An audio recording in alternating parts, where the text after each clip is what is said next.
Bismillahirrahmanirrahim. Alhamdulillahirabbil alamin wassalatu wassalamu ala asyrafil anbiya'i wal mursalin wa ala alihi wa sahbihi ajmain.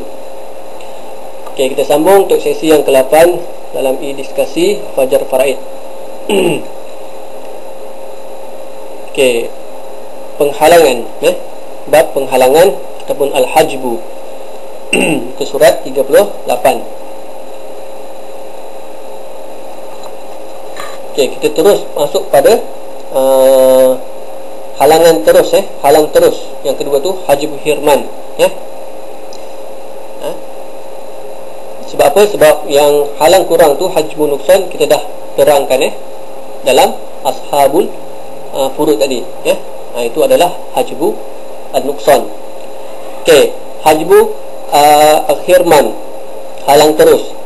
Okey, kita mulakan dengan golongan orang tua ataupun alaqatu nasab. Adapun alaqatu nikah, zauj ataupun zaujah, suami ataupun isteri, mereka tak terlibat dalam operasi penghalangan antara sesama golongan ni, sesama ahli mereka. Okey, cuma golongan nasab saja yang terlibat. Okey, oleh itu kita mulakan dengan bapa. Okey, bapa akan menghalang. Yang pertama, dia akan menghalangkan datuk sebelah bapa, nenek sebelah bapa. Okey, kemudian datuk sebelah bapa dan seluruh golongan akmam ataupun pakcik dan seluruh golongan hawashi, golongan saudara mara. Ayah akan menghalang mereka-mereka ni. Okey, seterusnya ibu. Ibu akan menghalang nenek sebelah ibu dan nenek sebelah bapa saja. Dua orang saja yang ibu akan halang. Okey, seterusnya datuk. Datuk sebelah bapa, dia akan halang seluruh golongan akmam dan juga moyang atas dia tu, moyang lelaki dengan moyang perempuan, iaitu bapa bagi datuk dan ibu bagi datuk, dia akan halang juga. Okey, dan selain daripada itu, datuk akan menghalang 4 orang saja daripada golongan hawashi, iaitu akhun li ukhtun li ibnu akhin syakik dengan ibnu akhin li sahaja. Okey, kemudian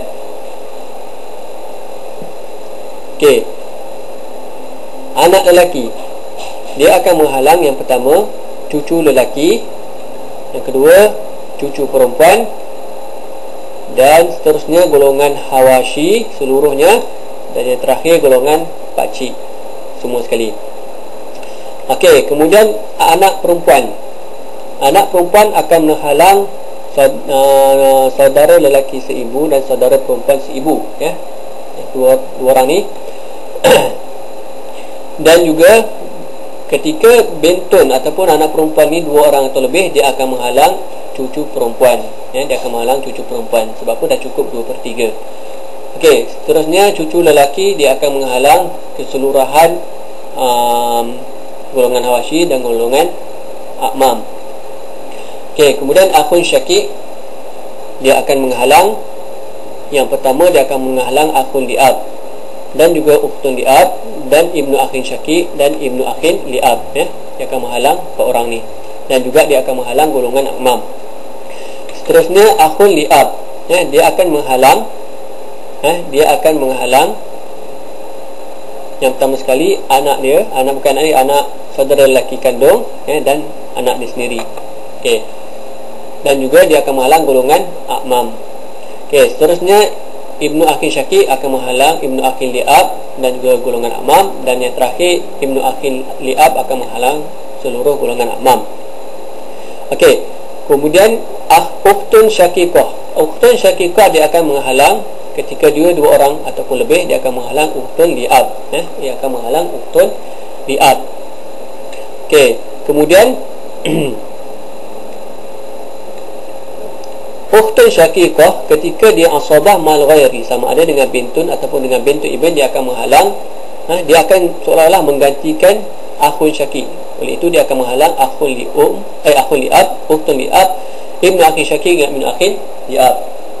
Okey, dan juga golongan akmam.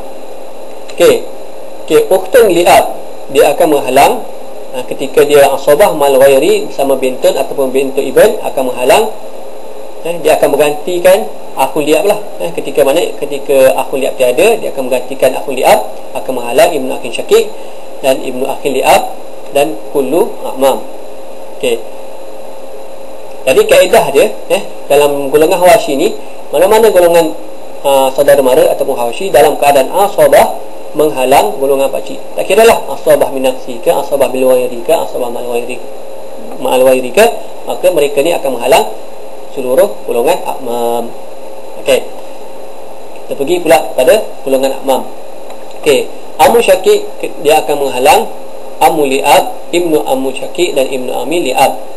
Dan ammu li'ab akan menghalang ibnu ammi syakik dan ibnu ammi li'ab, dan ibnu ammi syakik akan menghalang ibnu ammi li'ab.